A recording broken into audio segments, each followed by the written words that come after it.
సమర్థ రామదాస విజయం 17వ అధ్యాయం. శ్రీరామ జయ రామ జయ జయ రామ రామ. శ్రీ నిత్యానందుల వారు తమ అనుష్ఠానములను పూర్తి గావించుకొని వచ్చేసరికి అత్యంత ఆతురతతో విద్యాసాగరుడు వేచి ఉండెను. గురువుగారు రాగానే వారికి పాద నమస్కారములు చేసి చేతులు జోడించి, స్వామి, తమరు నిన్న ప్రతిపాదించిన శ్రీ సమర్థుల ధర్మ సంస్థాపన ప్రణాళికను వినవలెనని అపరిమితమైన ఉత్కంఠ కలుగుచున్నది. నా పూర్వ పుణ్యవశమున తమరు లభించి అనేకమైన శాస్త్ర రహస్యములను ఉపదేశించుచున్నారు. శాస్త్రాభ్యాసము చేసినను అందున్న రహస్య విషయములను గురువుల ద్వారానే విని తెలుసుకొనవలెనని పూర్వం తమరే సెలవిచ్చి ఉన్నారు. దయచేసి నా మనవిని ఆలించి నన్ను కృతార్థుని చేయమని ప్రార్థించెను. శ్రీ నిత్యానందులు ప్రారంభమున శ్రీ గణేశుని ప్రార్థించి ఆ వివరములు తెలుపబూనిరి. విద్యాసాగర, అంగాపురం లీల. ముందు కథను చెబుతాను, జాగ్రత్తగా శ్రవణం చెయ్యి. ఒకనాడు సమర్థుల వారు అంగాపురం గ్రామ శివారులోనున్న దిగుడు బావిలో స్నానం చేస్తుండగా ఆయనకు బావిలో నుండి, నన్ను ఈ బావిలో నుండి బయటకు తీయి అన్న మాట వినబడింది. అది శ్రీరాముల వారి స్వరంలాగా ఉన్నది. సమర్థులు వెంటనే బావి అడుగుదాకా వెళ్ళారు. అక్కడ సీత, రామ, లక్ష్మణ, హనుమంత విగ్రహాలు ఉన్నాయి. ప్రక్కన జగజ్జనని మహిషాసురమర్దిని విగ్రహం కూడా ఉన్నది. శ్రీ సమర్థులు సీతారామ విగ్రహములను, అమ్మవారి విగ్రహాన్ని కూడా బయటకు తీసినారు. అవి అత్యంత పురాతనమైనవి, చాలా అందంగా కూడా ఉన్నాయి. సమర్థులకు చాలా ఆనందం కలిగినది. వాటిని బావిపైన ఉంచి వారి స్నానం పూర్తి గావించాడు. ఈ దృశ్యం అచ్చట గల గొర్రెల కాపర్లు చూచి పరుగున వెళ్లి గ్రామ పెద్దలకు తెలిపినారు. ఆశ్చర్యంతో చిన్న పెద్ద అంతా గ్రామజనం అక్కడకు చేరుకున్నారు. సమర్థులు వానిని తీసుకొని పోవుటకు ప్రయత్నించుచుండగా గ్రామ పెద్దలు, ఆర్య, అవి మా గ్రామానికి చెందినవే అన్నారు. మహమ్మదీయ పాలకులకు భయపడి మా పెద్దలు వాటిని బావిలో విసిరినారు. ఈ మూర్తులపై మీకు ఏ అధికారము లేదు, కావున వీటిని ఇక్కడే వదిలి వెళ్ళండి అన్నారు. శ్రీ సమర్థుల వారు వారిని వింతగా చూస్తూ మారు మాట లేకుండా చాపల్ మఠానికి వెళ్ళిపోయినారు. ఆ ఊరి పటేల్ ఆ విగ్రహములను తమ గ్రామంలో పాడుబడిన దేవాలయముల వద్దకు ఊరేగింపుగా కొనిపోవుటకు ఒక రథం ఏర్పాటు చేసినాడు. ఈ విషయం గ్రామమంతా తెలిసినది. వారి సంతోషంనకు అవధి లేదు. ఎప్పుడో పోయాయనుకున్న మూర్తులు దొరికినందుకు ఆనందపడినారు. ఆ విగ్రహాలను రథంలో పెట్టబోవ ఎంతమంది ప్రయత్నించినా ఆ విగ్రహములను కదిలించలేక పోయినారు. ఎన్నో ఉపాయములను ఉపయోగించినారు, అయినా ప్రయోజనం కలగలేదు.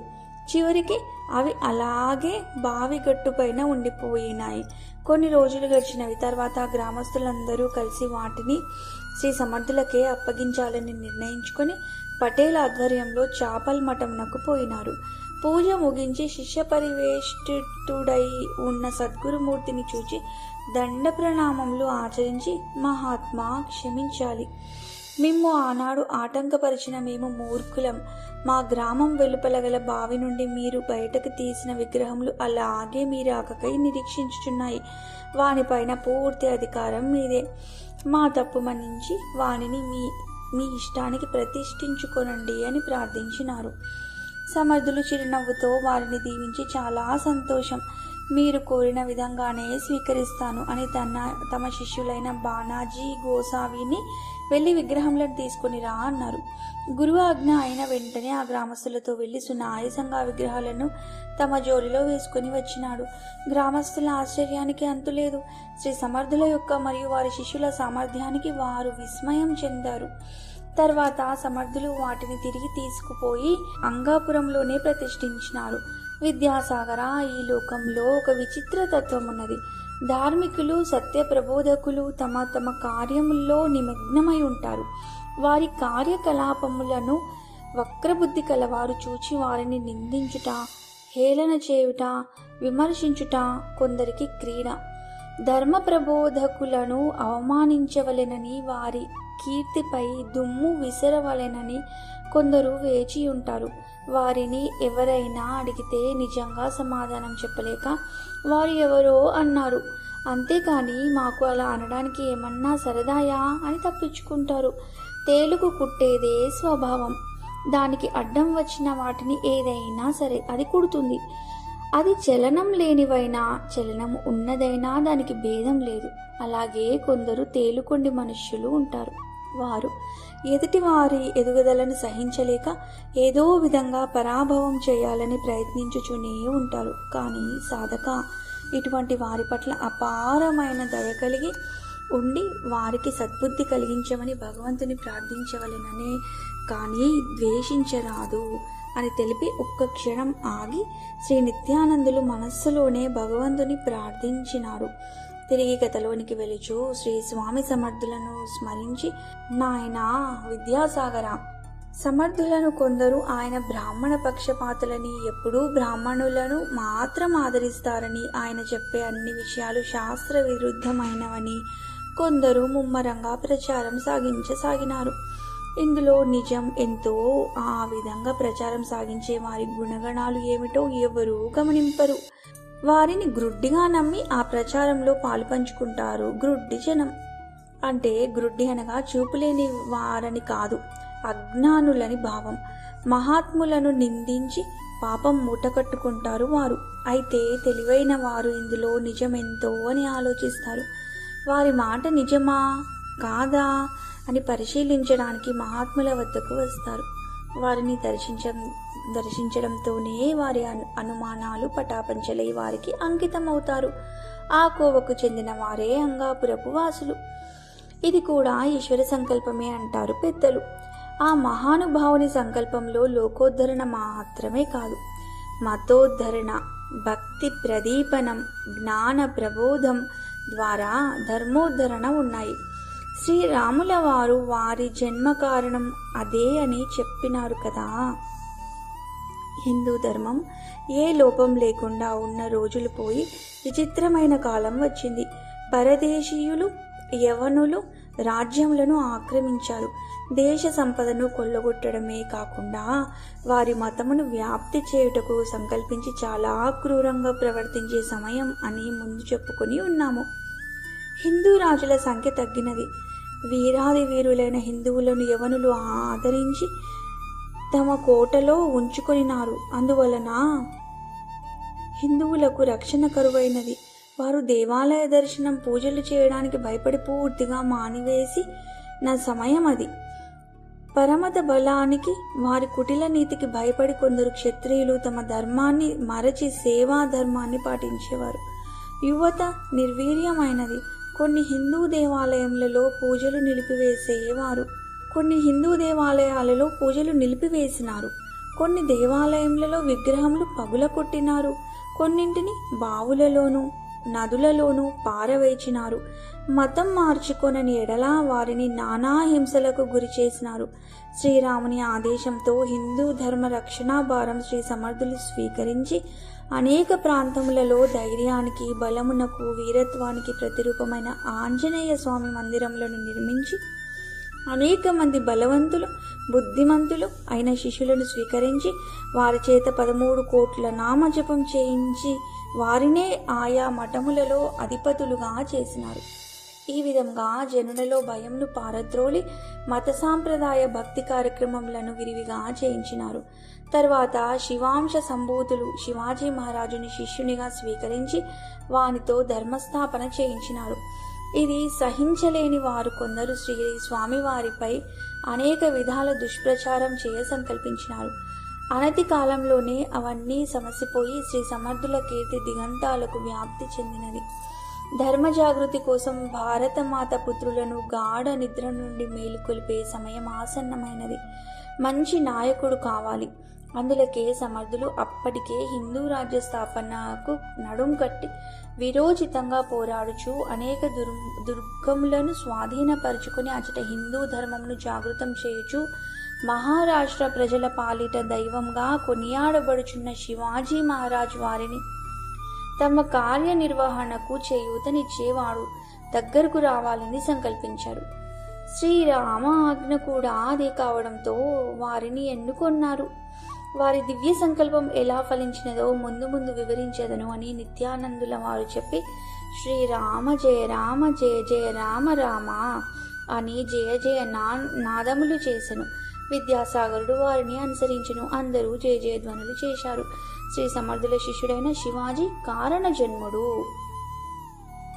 నిత్యానందుల వారు విద్యాసాగరునితో ఇట్లు చెప్పదొడంగిరి. వత్స, ఈ గాలి పవిత్రమైనది. ఈ ప్రదేశం యొక్క పవిత్రత స్వామి ఉనికి చేత ఇనుమడించబడినది. శ్రీ సమర్థుల వారి అవతార కార్యము పూర్ణ స్వరూపం ధరించు సమయం ఆసన్నమైన శుభతరుణం రానే వచ్చినది. ఏ సంఘటనకైనా ఒక నిర్ణీత కాలమున్నదని పెద్దలు చెప్పెదరు. ఈ కాలము అను పదమునకు ఎంతో విస్తారమైన ప్రభావం కలిగి ఉన్నది. ప్రతి యుగంలోనూ భూమాత మోయలేని భారంతో శ్రీ మహావిష్ణువుతో మొరపెట్టుకుంటుంది.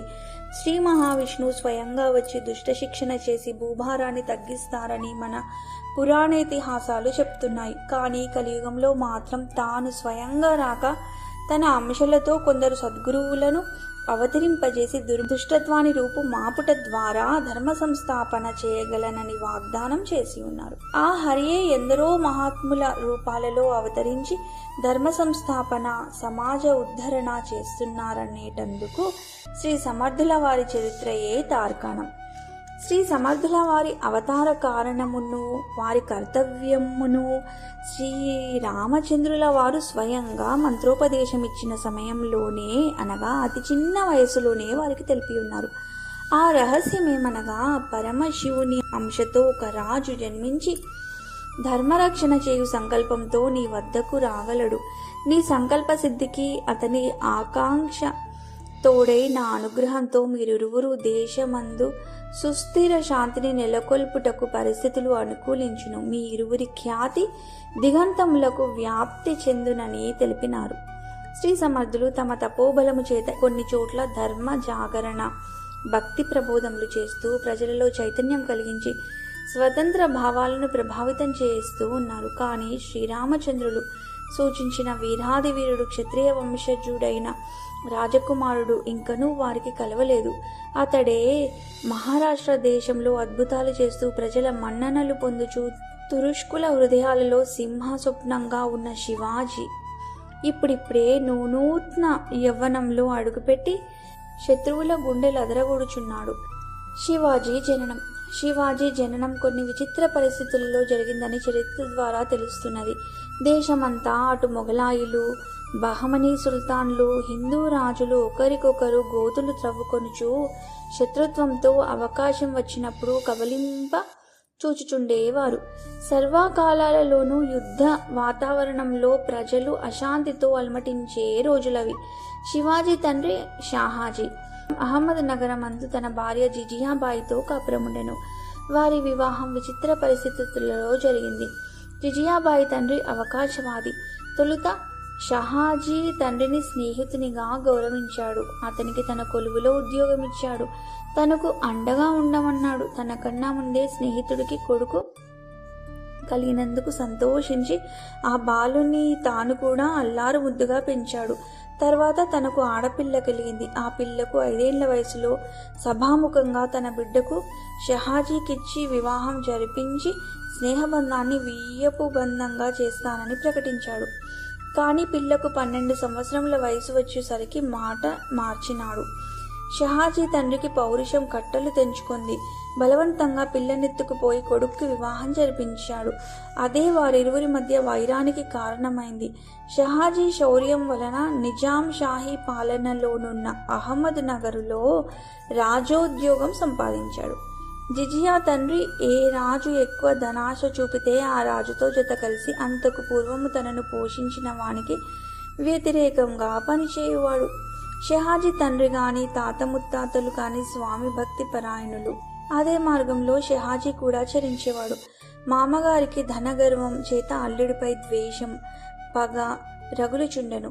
అందుచేత తనను అప్పటి వరకు పోషించిన నిజాం షాహీ మరణంతో శత్రురాజులతో చేతులు కలిపి అల్లుని కష్టాలలో పడివేయ నిస్సహాయ స్థితిలో షహాజీ భార్యతో సహా బీజాపూర్ సుల్తాన్ వద్ద ఆశ్రయం కోరగా అతడు సమ్మతించెను.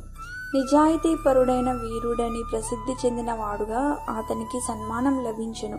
మామగారి తాకిడికి తట్టుకోలేక భార్య జిజియాబాయితో బీజాపూర్కు ప్రయాణం కాగా మార్గమధ్యంలో జిజియాబాయి సొమ్మసిల్లి ప్రయాణం చేయలేకపోయాను. ఆమె అప్పటికి 7 మాసంల గర్భవతి, వీరపత్ని, వీర వనిత కావున భర్తకు ధైర్యం చెప్పి కొద్ది పరివారంతో మార్గమధ్యంలోనే అడవిదారిలో తానుండి అతనిని బీజాపూరునకు పంపించెను. ఆమె తండ్రి దండెత్తి వచ్చి షహాజీ దొరకనందున అహ్మద్ నగరంను స్వాధీనపరుచుకొనెను.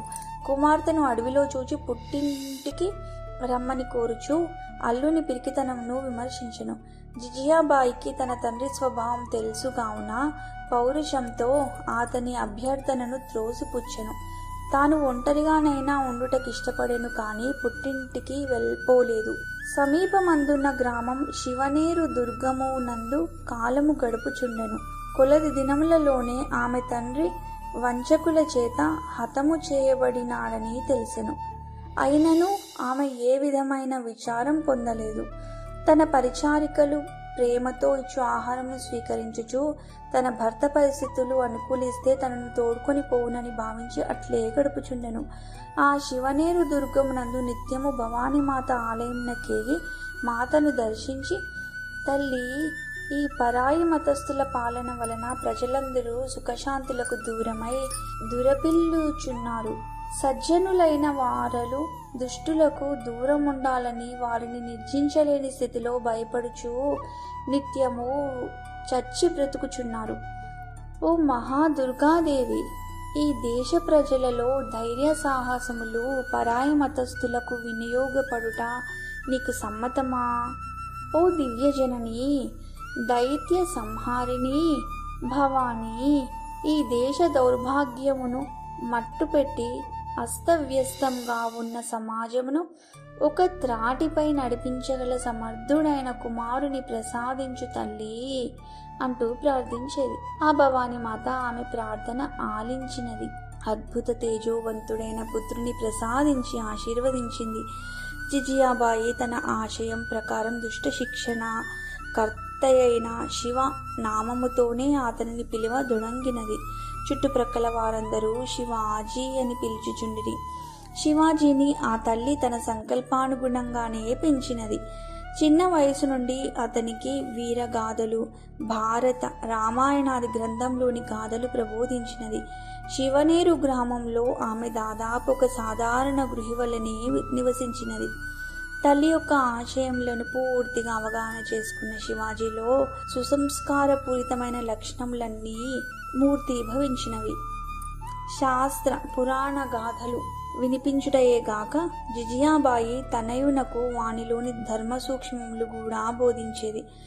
దేశ రక్షణ యందు ఆమెకున్న అనురక్తి కొనియాడదగినది. ఆ అనురక్తినే తనయునిలో ప్రదీప్తమయ్యేటట్లు తన శక్తిని ధారపోసింది.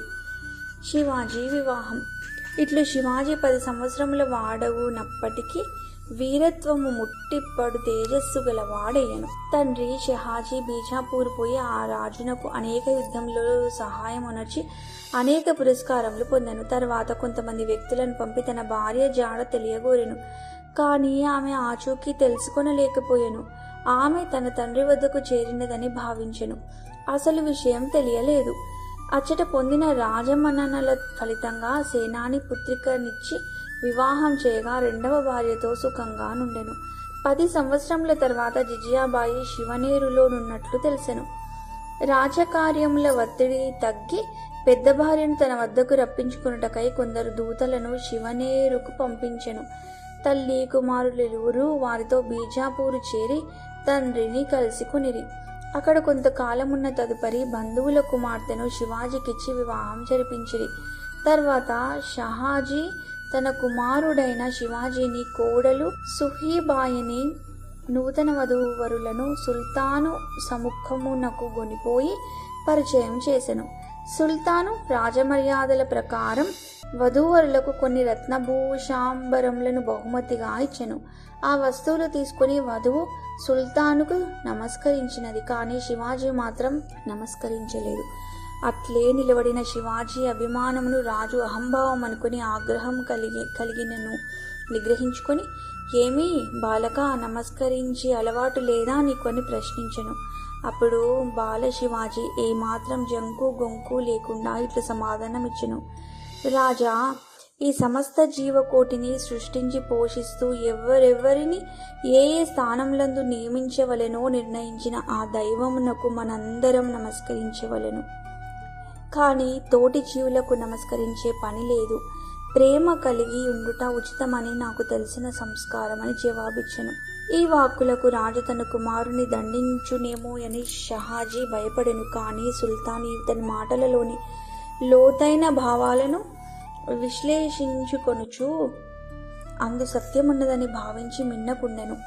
శివాజీ తండ్రి తన కుమారుడు స్వాభిమాని అని, వీరత్వమున్నవాడని, వాక్చాతుర్యం కలిగి ఉన్నాడని లోలోన సంతోషించినా ఇతని దుడుకుతనమునకు రాజుల భావాలు ఎప్పుడెట్లు మారునో తెలియదు. కావున సుల్తానుకు ఇతనిని దూరముంచుటయే మేలని తలంచెను. పూణే జిల్లా షహాజీకి ఎప్పుడో జాగీరుగా ఇవ్వబడెను. అచ్చటి బాగోగులు చూచుటకు దాదోజీ అను బ్రాహ్మణుడైన తన స్నేహితుని నియమించి ఉండెను. ఇప్పుడు తన భార్యను కొడుకును ఆయన సంరక్షణలో ఉండునట్లు లేఖ వ్రాసి కొందరు సైనికులను తోడిచి పూణేకు పంపివేశెను. అచ్చట దాదోజీ సమర్థవంతంగా జాగీరునంతటినీ నిర్వహించుచుండెను. ఒకప్పుడు పూణే జిల్లా మొగలాయిల దాడికి గురి అయి శ్మశానముగా మారిపోయెను. ప్రజలు ఎదురు తిరిగి చనిపోయిన వారు పోగా మిగిలిన వారు భయంతో మారుమూల ప్రాంతాలకు వలసపోయినారు. ధన ధాన్య సంపదంతా కొల్లగొట్టబడినది. అనుకూల వర్షములు లేవు. వ్యవసాయము చేయువారున్నో లేరు. ఏదైనా పండించినా పండించకపోయినా పన్నుల పేరుతో ఉన్న వస్తువులన్నీ అపహరించుట అధికారుల పని. లేకుంటే కన్యలను, స్త్రీలను ఎత్తుకుపోయి శిక్షించేవారు. ఇటువంటి దయనీయ పరిస్థితిలో ప్రజలుండగా దాదోజీ ఈ జాగీరు సంరక్షణకు నియమించబడెను. బ్రాహ్మణుడైనను యుద్ధ విద్యనందు నిపుణుడు కావున దోపిడీగాండ్రను నిరోధించి కొందరిని వధించి దురహంకారులకు సింహస్వప్నమై నిలిచెను. శివాజీకి శిక్షణ ఇచ్చిన దాదోజీ మంచి పరిపాలనా దక్షత కలిగిన బుద్ధిమంతుడవుట చేత సజ్జనుల ప్రాణ మాన ధనములకు రక్షణ కల్పించగలడను నమ్మకం కలిగి కొందరు వీరులు ఆయనకు అండగా నిలిచారు. జాగీరులోని పొలమునంతయు అతి తక్కువ కౌలుకిచ్చి అందరికీ ఆహారం అందించి సస్యశ్యామల మొనరించెను. రైతులు వారికి సరిపడా ఉంచుకొని ఎక్కువైన ధాన్యమునే తెచ్చి ఇచ్చే నిజాయితీ పరులైనందున గ్రామములన్నీ సుభిక్షంగా ఉండేవి. అంత గొప్ప నిర్వాహకుని సాహచర్యంలో శివాజీ ఇంకా ఎంతో ఎదగగలిగినాడు. దాదోజీ గుర్రపు స్వారీ, కత్తి యుద్ధము, కర్ర యుద్ధము, ధనుర్విద్యా విధానములన్నీ శివాజీకి నేర్పించాడు. శివాజీ యొక్క కుశాగ్ర బుద్ధికి ఆయన ఎంతో పొంగిపోయేవాడు. ఇతనిని మంచి యుద్ధవీరునిగా తయారు చేసి అతని తండ్రి వలె గొప్ప రాజు వద్ద ఆశ్రయం కల్పించాలని దాదోజీ ఆశయం. కానీ బాలశివాజీ మహారాష్ట్ర దేశం మనకే స్వాతంత్ర్యం తెప్పించగల సమర్థుడని అతడు ఊహించలేకపోయాను. శివాజీ పౌరుషం, ప్రతిభలు ధనానికి అమ్ముడు పోయేవి కావని తెలుసుకోలేకపోయినాడు. స్వతంత్ర భావనలతో దూసుకుపోయే శివాజీని అదుపు చేయాలని ఖండిస్తూ ఉండేవాడు. కానీ శివాజీ జన్మ కారణమే వేరని తన శరీరం చాలించే వరకు గ్రహించలేకపోయినాడు. జై జై రఘువీర సమర్థ, శ్రీరామ జయ రామ జయ జయ రామ రామ. ఇది విద్యాసాగర శ్రీ నిత్యానంద యోగి సంవాద రూపమున శ్రీ దత్తాత్రేయ సంప్రదాయ శిష్య పరంపరలోని శ్రీ శ్రీ శ్రీ స్వామి విఠలానంద సరస్వతి మహారాజ్ శ్రీ విఠల్ బాబాజీ విరచిత శ్రీ సమర్థ రామదాస విజయంలోని 17వ అధ్యాయం సంపూర్ణం.